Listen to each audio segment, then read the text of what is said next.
بسم اللہ الرحمن الرحیم الحمدللہ وکفا وسلام علی عبادہ الذین اصطفیٰ اما بعد۔ سلسلہ درس سیرت کے حوالے سے آج کی نشست کا عنوان ہے محبت نبوی کا اظہار۔ ہماری یہ انسانی دنیا مختلف خیالات، افکار اور نظریات سے سجی ہوئی دنیا ہے۔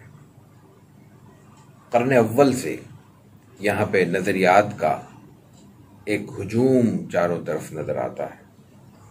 ہر ایک شخص مفکر کے طور پر اٹھتا ہے اور اپنے نظریات پیش کر کے دنیا سے رخصت ہو جاتا ہے۔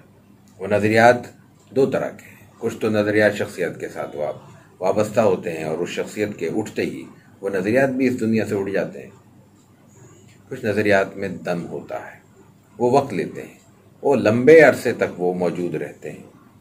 انسانی ذہن ان افکار سے کچھ نہ کچھ حاصل بھی کرتا ہے، ان میں کچھ اضافے بھی کرتا ہے، ان کو آگے بڑھانے کی کوشش بھی کرتا ہے، یہ سلسلہ جاری رہتا ہے۔ لیکن ان نظریات کو پرکھنے کا انسانی اصول ایک ہی ہے یا ایک ہی ہو سکتا ہے، اور وہ یہ کہ کیا یہ نظریات، یہ افکار، یہ خیالات عملی زندگی میں بھی اپنا وزن رکھتے ہیں، ان پر عمل بھی ممکن ہے، ان سے انسانیت کو کچھ حاصل بھی ہوتا ہے، یا محض ذہنی عیاشی ہے، یہ صرف سوچ اور فکر کے کچھ زاویے ہیں۔ انسان نے کچھ نہیں کھیلا، شطرنج کھیل لی، انسان نے کچھ نہیں کیا، ان خیالات پر اپنا وقت بتا دیا، غور و فکر کیا، کچھ نے لکھا، کچھ نے بیان کیا، کچھ نے ایسے ہی اپنی محفلیں جمائیں، چائے کے مختلف منزلوں کو، چائے کی مختلف محفلوں کو اس سے گرمایا اور رخصت ہو گئے۔ بہت سے خیالات اور بہت سے افکار اور نظریات اس معیار پر ہی دم توڑ دیتے ہیں، دور نہیں جاتے۔ حضرت عیسیٰ علیہ نبینا علیہ الصلوۃ والتسلیم کی جانب قول منسوب ہے، بائبل میں موجود ہے۔ اصل قول کیا ہے، اس کی اصل حقیقت کیا تھی، یہ اللہ بہتر جانتا ہے۔ جو کچھ موجود ہے وہ اتنا ہے کہ حضرت عیسیٰ نے فرمایا کہ اگر کوئی تمہارے داہنے گال پر تھپڑ رسید کرے تو تم بایاں گال بھی آگے کر دو۔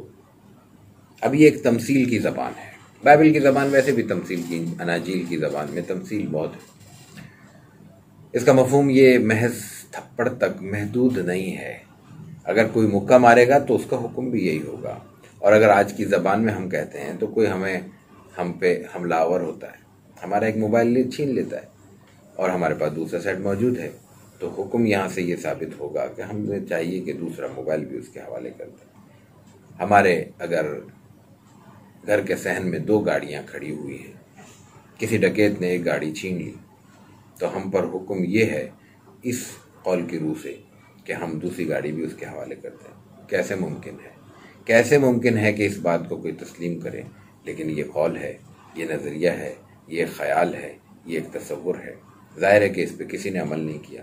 حضرت عیسیٰ کے ماننے والے ان کے زمانے کے ہوں یا ہمارے زمانے کے، کون سا شخص ایسا ممکن ہے جو اس قول کو مانتا بھی ہو، اس کو تسلیم بھی کرتا ہو اور اس پر عمل بھی کرتا ہو؟ تو بہت سے خیالات یہیں ختم ہو جاتے ہیں۔ محبت نبوی صلی اللہ علیہ وسلم بھی ایک نظریہ ہے۔ ایک نظریے کے دو زاویے ہیں، ایک وہ جو شریعت نے عطا کیا ہے، ایک وہ جو ہم نے اپنے خیال سے، اپنے تصور سے بنا لیا ہے۔ یہیں سے افراط اور تفرید کا دائرہ شروع ہوتا ہے، یا کمی کی جائے یا اضافہ کیا جائے، دونوں صورتیں شریعت کے ہاں ایک ساں طور پر ناپسندیدہ ہیں۔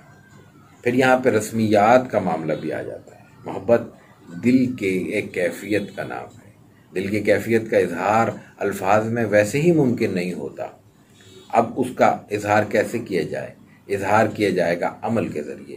عمل انسان کا ہوگا تو اس میں کمی بیشی کا امکان ہر وقت موجود رہے گا، اور پھر اس میں کچھ چیزیں ایسی ہوتی ہیں جو لوگوں کی فوری توجہ حاصل کر لیتی ہیں۔ یہ فوری توجہ جب انسان کی طرف آتی ہے تو اس کے نتائج پھر الگ ہوتے ہیں، اور اس میں پھر کمی بیشی بہت بڑے مقدار میں پائی جاتی ہے۔ حضرت زید کا واقعہ ملاحظہ کیجئے۔ حضرت زید راوی ہیں، وہ کہتے ہیں کہ غزوہ احد کا موقع ہے، نبی کریم علیہ الصلوۃ والتسلیم میدان جنگ میں موجود ہیں۔ ایک بار مسلمانوں کے قدم ایک غلطی کی وجہ سے، غلط فہمی کی وجہ سے اکھڑ چکے ہیں، مسلمانوں کا بڑا نقصان ہوا ہے۔ آپ علیہ الصلوۃ والتسلیم اپنے صحابہ کی خبر گیری کر رہے ہیں۔ حضرت سعد ایک بڑے جلیل القدر انصاری صحابی ہیں، آپ حضرت زید کو بھیجتے ہیں کہ جاؤ ان کی خبر گیری کر کے آؤ، دیکھو وہ کہاں ہیں، کس حالت میں ہیں۔ دیکھا تو وہ آخری زندگی کے اپنے آخری سانس لے رہے ہیں۔ رسول اللہ صلی اللہ علیہ وسلم کا پیغام وہ پہنچاتے ہیں، سلام کہتے ہیں، خیریت پوچھتے ہیں، بتاتے ہیں کہ حضور اکرم صلی اللہ علیہ وسلم نے ہمیں بھیجا ہے۔ رسول اللہ صلی اللہ علیہ وسلم نے سلام کہا ہے، وہ خیریت معلوم کرتے ہیں، سلام پیش کرتے ہیں اور ان سے پوچھتے ہیں تو وہ کہتے ہیں کہ میرا سلام کہنا اور کہنا کہ میں جنت کی خوشبو سونگھ رہا ہوں، اور میرے ساتھی صحابہ کو بتا دینا کہ میری یہ کیفیت ہے، میں جنت کی خوشبو سونگھ رہا ہوں، اور یہ بتا دینا، انہیں یہ کہہ دینا کہ اگر دشمن تمہارے ہوتے ہوئے تمہاری موجودگی میں اللہ کے رسول صلی اللہ علیہ وسلم تک پہنچ گیا تو پھر تمہارے لیے یہ برا ہوگا، اور پھر قیامت میں تمہارے لیے کوئی حصہ نہیں ہوگا۔ بستر مرگ پر ہیں، دنیا سے رخصت ہو رہے ہیں، اپنی کسی بات کی پرواہ نہیں، کوئی مطالبہ نہیں، کوئی تقاضا نہیں، کوئی پیچھے رہ جانے والوں کے لیے کوئی ہدایت نہیں، کوئی کسی قسم کی کوئی بات نہیں، بات ہے اور تقاضا ہے، زبان پہ ذکر ہے یا فکر ہے تو صرف اور صرف ذات رسالت مآب علیہ الصلوۃ والتسلیم کی، کہ آپ کو کوئی زد نہ پہنچے، آپ کو کوئی نقصان نہ ہو، آپ کو کوئی تکلیف نہ ہو۔ یہ اصل ایمان ہے، یہ ایمان کا اصل اظہار ہے، یہ وہ محبت نبوی کے اظہار کا دائرہ ہے یا پیمانہ ہے جس پہ آج کے مسلمان کو، ہمیں اور آپ کو غور کرنا ہوگا۔ ایک اور واقعہ ملاحظہ کیجیے۔ حضرت معاویہ رضی اللہ تعالی عنہ کا روم سے ایک معاہدہ تھا، اس معاہدے کی مدت پوری ہو رہی تھی، اس معاہدے سے پہلے جنگ کرنا ممکن نہیں تھا، یہ جنگ بندی کا معاہدہ تھا۔ حضرت معاویہ نے اپنے دانش میں ایک حکمت عملی طے کرتے ہوئے یہ فیصلہ کیا کہ جو ہی معاہدے کی مدت مکمل ہوگی ہم خاموشی کے ساتھ دشمن پر چڑھ دوڑیں گے تاکہ وہ تیاری نہ کر سکے اور سنبھل نہ سکے۔ حضرت معاویہ اپنے لشکر کے ساتھ موجود ہیں۔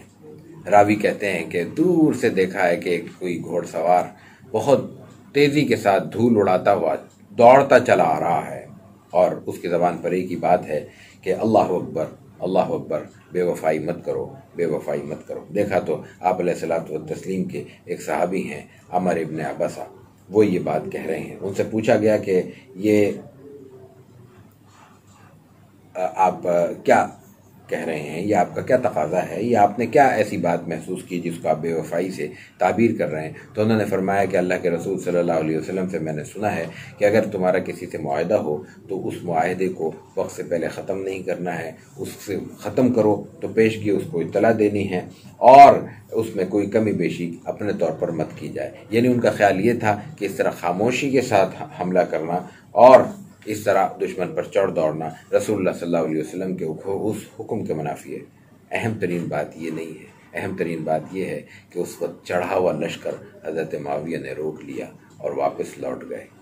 تلواروں سے خون ٹپک رہا ہو، دشمن کے مقابل انسان پورے عزم کے ساتھ کھڑا ہوا ہو، اس کے پیچھے کمک بھی موجود ہو، اس کی پوری قوت بھی اس کے ساتھ ہو، اس کا عزم بھی نہایت پختہ ہو، اس کیفیت میں ایک اللہ کے رسول کے حکم کی خاطر وہ ساری تیاریاں ختم کر دے، اپنے عزم کو پیچھے کر لے، اپنی نکلی ہوئی تلواروں کو واپس نیام میں ڈال دے، یہ کہنے کی بات ہے۔ یہ الفاظ کاغذ پہ یا اسکرین پہ بہت ہلکے معلوم ہوں گے، لیکن ان پر عمل کیا جائے تو انسان کے عزم کا پتہ چلتا ہے۔ اللہ کے رسول صلی اللہ علیہ وسلم کے حکم پر اور آپ کی ایک ہدایت جو آپ کے صرف ایک صحابی سے ایک موقع پر سامنے آتی ہے، اس پر عمل کر لینا، یہ ایمان کا بنیادی مظہر ہے، اور یہیں سے ایمان کی قوت اور ایمان کے مقام کا اندازہ ہوتا ہے۔ اللہ تعالی ہمیں سچا ایمان عطا کرے، سچی محبت نصیب کرے۔